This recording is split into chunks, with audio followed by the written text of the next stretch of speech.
Prosesor utility versus latensi.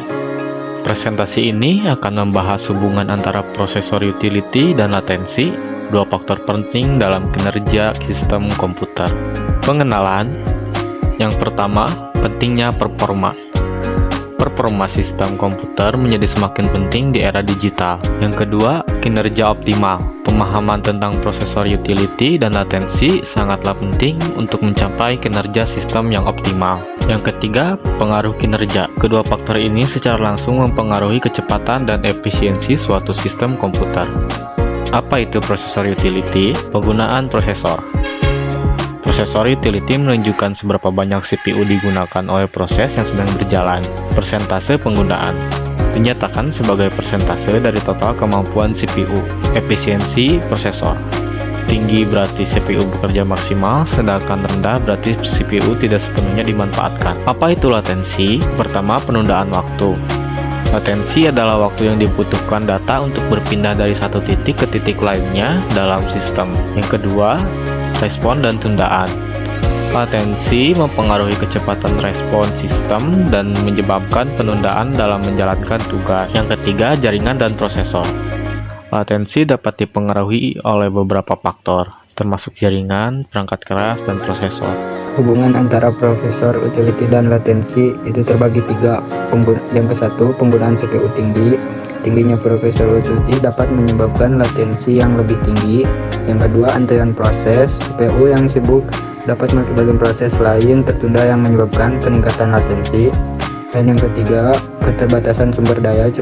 CPU yang terlalu banyak digunakan dapat menyebabkan persaingan untuk sumber daya yang berdampak pada kinerja dan latensi. Bagaimana prosesor utility dapat mempengaruhi latensi?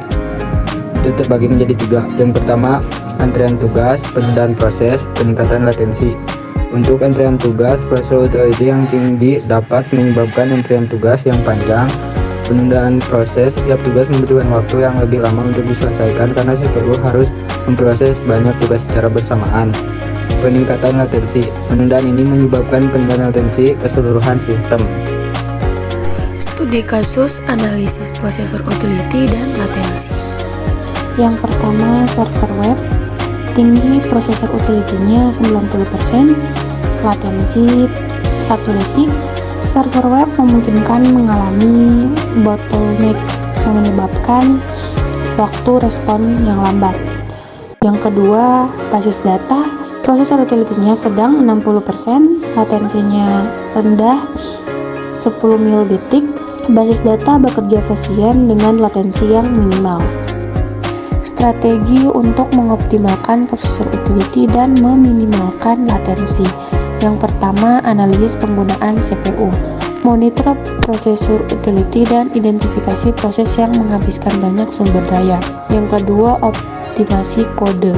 Tingkatkan efisiensi kode untuk mengurangi beban CPU. Ketiga, pengaturan jaringan. Tingkatkan kualitas jaringan untuk pengurangan latensi. Dan yang keempat, pembaruan perangkat keras. Pertimbangkan peningkatan perangkat keras untuk meningkatkan kemampuan CPU dan mengurangi latensi. Baik, kesimpulan dan rekomendasinya, prosesor utility dan latensi adalah faktor penting yang mempengaruhi kinerja sistem komputer. Memahami hubungan mereka dan menerapkan strategi optimasi dan meningkatkan kecepatan, efisiensi, dan sistem dan kendala sistem.